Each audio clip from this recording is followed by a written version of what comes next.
Good morning class. बेटा, आज का जो आपका टॉपिक एंटीबायोटिक है मैं फिर से शुरू कर रहा हूँ। ठीक है, तो जिसको अगर यहाँ समझ में ना आए तो वो मुझे ग्रुप में बता दे। ठीक, नाउ एंटीबायोटिक क्या है? Any substance that inhibit the growth and replication of bacterium और kills it outright can be called an antibiotic. जो किसी ऐसा पदार्थ या ऐसा सब्सटेंस जो किसी बैक्टीरिया की ग्रोथ को, उसके रेप्लिकेशन को, ठीक है ना, उसको किल कर सके, उनको ग्रोथ को रोक सके, उनके रेप्लिकेशन को रोक सके, उनको किल कर सके, ऐसे पदार्थ को हम क्या कहते हैं? एंटीबायोटिक कहते हैं। Antibiotics are a type of antimicrobial design to target bacterial infection. ये कैसे जो है, ये जो टाइप है इनका क्या है कि वो एंटी माइक्रोबियल डिजाइन की गई हैं जो माइक्रोब्स के खिलाफ वर्क कर सकें। ठीक है, जिनके जिसमें बैक्टीरियल इन्फेक्शन आता है विद इन और विद द और ऑन द बॉडी, बॉडी के अंदर और बॉडी के बाहर। ठीक, this makes antibiotic subtly different from other main kinds of antimicrobial widely use today. यही कारण है कि जिसका इसके तरह तरह के एंटीबायोटिक्स और ये इस तरह के मार्केट में हो गए हैं और इनको बहुत एक बड़े स्तर पर यूज किया जा रहा है। ठीक है ना, अगर आगे बात करें, क्योंकि इनका यूज आसानी से कर सकते हैं हम विभिन्न तरह के माइक्रोब्स को ख़त्म करने में, तो इनका यूज आज की डेट में बहुत ज़्यादा किया जा रहा है।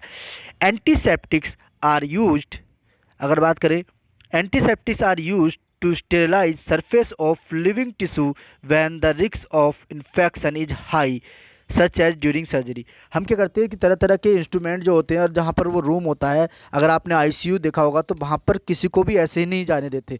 उसको पूरी तरह से उसके हाथ पैर साफ करवाते हैं और उसको एक अपने कपड़े देते हैं, तब पहना के उसको आईसीयू रूम में भेजा जाता है। तो ऐसे सर्जरी रूम में जो आईसीयूज होते हैं उनमें पूरी तरह से एंटीसेप्टिक क्लियर करने के बाद में, उसको स्टेरिलाइज करने के बाद में, व्यक्ति को ऐसा नहीं, व्यक्ति को स्टेरिलाइज कर देंगे, उसको हाथ पैर को अच्छे से सैनिटाइज किया जाएगा जिससे कि उसके अंदर कोई भी बैक्टीरिया वायरस ना जा सके जो उस पेशेंट के लिए हानिकारक हो।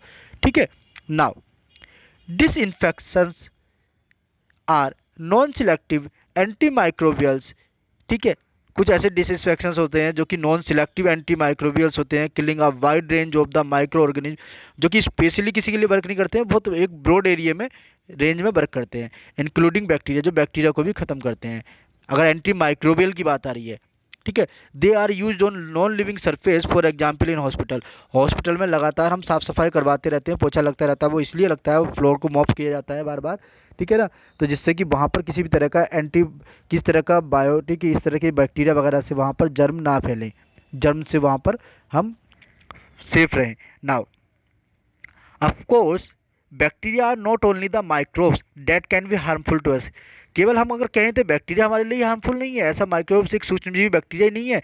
अगर हम बात करें फंजाई और वायरस भी ऐसे हैं जो हमारे लिए हार्मफुल है, can also be danger to a human, जो ह्यूमन के लिए बहुत ज़्यादा नुकसान देते हैं। And they are target by antifungals and antivirals, जो कि किसके लिए यूज होते हैं रेस्पेक्टिवली, अगर हम कहें क्रमशः अगर इनकी बात करें तो एंटी वायरस के लिए एंटीवायरल और फंगस के लिए एंटी फंगस। ठीक है, एंटी फंगल, इस तरह से ये यूज होते हैं। Now only substance that target bacteria are called antibiotic, जो बैक्टीरिया को टारगेट करते हैं वो एंटीबायोटिक्स कहलाते हैं, while the name of antimicrobial is an umbrella term for anything that inhibit kills microbial cells including antibiotics, antifungals, antivirals and chemical such as antiseptics। हम बात करें तो ये अम्ब्रेला टर्म आ रहा है, ये मतलब आ रहा है कि अगर हम एक तरह से देखा जाए तो अम्ब्रेला टर्म क्यों आया यहाँ पर? अम्ब्रेला टर्म इसलिए आया बेटा कि अगर हम बात करें तो जो अम्ब्रेला होता है कुछ इस तरह से होता है। ठीक है, ये उसमें इस तरह से ये वाइड रेंज होती है। क्यों होती है ऐसा? अरे ये ऊपर ट्रिप, तो हम बात करें तो अगर ये इसमें बैक्टीरिया की बात हो रही है, यहाँ पर इसमें फंगस की बात हो रही है, यहाँ वायरल की बात हो रही है, यहाँ केमिकल की बात हो रही है, एंटीसेप्टिक्स की बात हो रही है, बट जो हम अम्ब्रेला टर्म कर रहे हैं तो यूज ये आ रहा है माइक्रोबियल के टर्म में, माइक्रो के टर्म में ये आ रहा है। और बाद में अगर बात की जाए तो जो बैक्टीरिया की बात हो रही है, फंगस की बात हो रही है, वायरस की बात हो रही है, फिर आपका ये केमिकल्स हो गया है कोई, फिर हमारा एंटीसेप्टिक्स की बात हो रही है।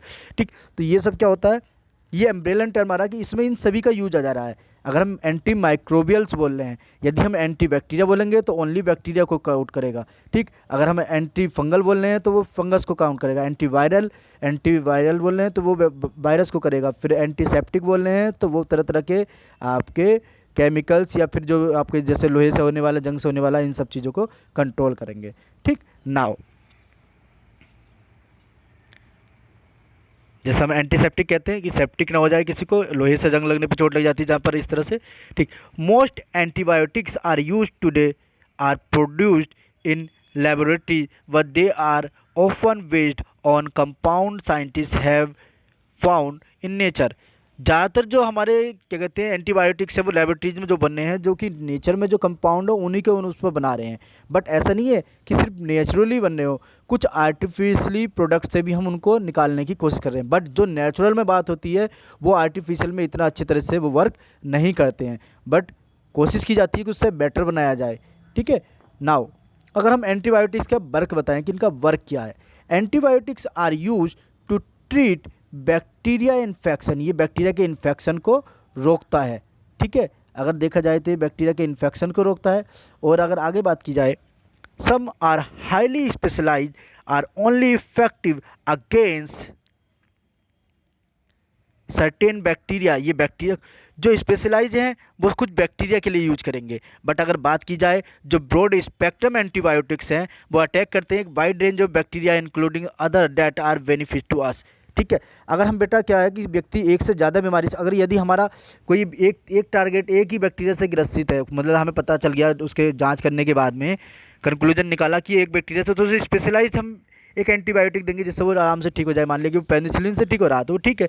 बट अगर हमें लग रहा है कुछ ऐसी बैक्टीरिया, इसे ऐसे एंटीबायोटिक देनी चाहिए जिससे कि एक से साथ कई सारी डिजीज से ग्रस्त है वो कुछ है, तो वो सब पर एक ब्रॉड वे में इन्फेक्शन बात करेगा।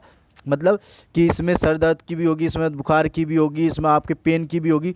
एक तो मेडिसिन ऐसी होती है, ठीक है, और एक मेडिसिन होती है कि जो पर्टिकुलरली क्या करती है, जो फीवर को ही टारगेट करती है। एक मेडिसिन ऐसी होती है जो पर्टिकुलरली आपको कफ को टारगेट करती है, एक ऐसी होती है जो पेन को टारगेट करती है। बट मल्टीपर्पज जो होती है वो आपको कई सारे को टारगेट करेगी। तो हमें ऐसे जो होते हैं वो हमारे लिए ज़्यादा बेनिफिट है फिलहाल इस सिंगल की। ठीक है, अलग अलग देने से हम एक को दे दें, एक ही टेबलेट में सबका काम हो जाए। Now they are two main way, अगर इसके तरीके देखे जाएँ तो antibiotics in which target bacteria, दो तरीके हैं। They either prevent the reproduction of bacteria, या तो उसके रिप्रोडक्शन को ही खत्म कर दो, ठीक है, या किल द बैक्टीरिया, या उनको किल कर दो। दो ही तरीके हैं, या तो उनके रिप्रोडक्शन को ब्रेक कर दो, जब रिप्रोडक्शन ब्रेक हो जाएगा तो आगे की पीढ़ी ही खत्म हो जाएगी। ठीक है, पीढ़ी पैदा नहीं होगी तो फिर वो के लिए, या फिर उस बैक्टीरिया को किल कर दो तो उसका सब कुछ खत्म हो जाएगा। तो ये दो तरीके हैं। ठीक, for example by stopping the mechanism responsible for building the their cell wall, अगर हम उसके मैकेनिज्म को ही खत्म कर दें जिससे उसका सेल वाल का फॉर्मेशन होता है तो क्या होगा कि वो चीज़ जो है बिल्कुल पूरी तरीके से खत्म हो जाएगी। Is that clear? चलिए नाउ बात करते हैं इंपॉर्टेंस ऑफ एंटीबायोटिक्स। क्या है इंपॉर्टेंस ऑफ एंटीबायोटिक्स? तो द इंट्रोडक्शन ऑफ एंटीबायोटिक्स, अगर हम बात करें यहाँ पर इंट्रोडक्शन ऑफ एंटीबायोटिक्स की, तो इनटू मेडिसिन, दवाइयों के क्षेत्र में, ठीक, चिकित्सा के क्षेत्र में, revolution the way infection disease were treated, ऐसी ऐसी डिजीज़ को ट्रीट किया गया जिससे एक नया बदलाव आया, एक नया चरण उत्पन्न हुआ। ठीक है, वो क्या है अगर उसकी बात करें, Between 1945 to 1972, average human life expectancy jumped by 8 years, with antibiotics used to treat infections that were previously like to kill patient। 1945 से 1972 के बीच ये देखा गया कि एकदम से जो ह्यूमन की लाइफ थी वो 8 ईयर बढ़ गई है, जंप कर गई है। मतलब कोई व्यक्ति पहले 50 साल जीता था तो अब वो 58 साल जीने लगा इन एंटीबायोटिक के कारण। पहले वो जिन बीमारियों से मर जाता था पेशेंट, हल्की फुल्की बीमारियों से, इन बैक्टीरिया के इन्फेक्शन के कारण, एंटीबायोटिक्स के इवोल्व होने के बाद, उसका ईजाद होने के बाद में क्या हुआ कि 8 ईयर की एकदम से जो उसकी इन्फेंसी रेट थी, जो उसकी मोर्टेलिटी रेट थी वो घट गई और 8 ईयर बढ़ गई उसकी जो जीवन जीने की, जो उसकी जीने की दर थी। ठीक है, चलिए अब बात करें, today antibiotics are one of the most common class of drug used in medicine. अगर चिकित्सा के दवाइयों के क्षेत्र में अगर देखा जाए तो make the possible many of the complex surgeries that have become routine around the world. हम तरह तरह की बेटा सर्जरीज करने लग गए हैं एंटीबायोटिक की मदद से, तरह तरह के काम करने लगे हैं। किसी के अब हम प्लास्टिक सर्जरी करने लगे हैं, इस तरह से कोई हम उसको इन्फेक्शन ना हो, कोई इस तरह के कोई कोज ना हो, तो उन सबको रोकने के लिए हम क्या कर रहे हैं, तरह तरह के एंटीबायोटिक्स यूज करते हैं। ठीक है ना, आपने देखा होगा किसी व्यक्ति को यदि ऑपरेशन करना हो तो उसको एनेस्थीसिया दिया जाता है, और भी कई सारी चीज़ें होती हैं। ठीक, तो एसएससी मेडिकल के ये क्षेत्र में हम आगे बढ़ चुके हैं। If we run out of the effective antibiotics, modern medicine would be set back by decades। हमें कई तरह की प्रॉब्लम से छुटकारा मिला है आज की डेट में। अगर हम देखा जाए तो इन एंटीबायोटिक से मॉडर्न युग में, आधुनिक युग में इस तरह से हम क्या है उनको बचाव कर रहे हैं, उनसे हम अपना आप को, और वो प्रभावित हो रही हैं। वो एंटीबायोटिक आज की डेट में बहुत अच्छे से प्रभावित कर रही हैं, बचाव कर रही हैं हमारा। ठीक है, नाउ रिलेटिवली माइनर सर्जरीज, जो छोटी छोटी सी सर्जरीज हैं, सच एज अपेंडिकोमाइसिस, डेक्टोमाइसिस, जो अपेंडिक्स का बेटा ऑपरेशन होता है, हम क्या होते हैं अपने अपेंडिक्स निकाल कर बाहर फेंक देते हैं, जो कि एक हमारे अंदर कैसा ऑर्गन है, जो कि अपसेसी अंग है हमारा। ठीक है, could become life threatening as they were before antibiotics become widely available. देखा जाए, अगर इसे देखा जाए तो जो एंटीबायोटिक्स है पहले की तरह के बहुत ज़्यादा अब ज़्यादा उपलब्ध है। पहले इतनी मात्रा में उपलब्ध नहीं थी, मगर आज की डेट में देखा जाए तो बहुत ज़्यादा उपलब्ध है। इसकी वजह से हम क्या होता है, अच्छी छोटी छोटी माइनर सर्जरी से भी हम अपना काम कर सकते हैं। एक ब्रॉड सर्जरी की अपेक्षा एक माइनर सर्जरी से भी हम उस चीज़ को ट्रीट कर सकते हैं। ठीक है, now antibiotics sometimes used in limited numbers. अगर इन्हें देखा जाए तो बहुत ही कम, अब क्या है कि एक लिमिटेड नंबर में भी हम इसको यूज कर सकते हैं। जरूरी नहीं है कि बहुत सारी एंटीबायोटिक्स दी जाए। ठीक है, of patients before surgery to ensure that patient do not contain any infections from bacteria entering open cuts. दरअसल बेटा ये क्यों यूज हो रहे हैं एंटीबायोटिक्स, इसका कारण है सर्जरी में क्यों यूज हो रहे हैं। भाई उसे कोई बीमारी नहीं है, कुछ नहीं है, उसे सिर्फ सर्जरी होनी है। किस चीज़ का उसका है कि अपेंडिक्स का ऑपरेशन हो रहा है। आप अपेंडिक्स का ऑपरेशन हो रहा है तो इसका मतलब उसे कोई बीमारी थोड़ी है। बट ये श्योर करने के लिए कि जिस चीज़ से हम कट कर रहे हैं और जहाँ कट कर रहे हैं वहाँ पर किसी तरह का बैक्टीरियल इन्फेक्शन ना हो जाए फ्यूचर में।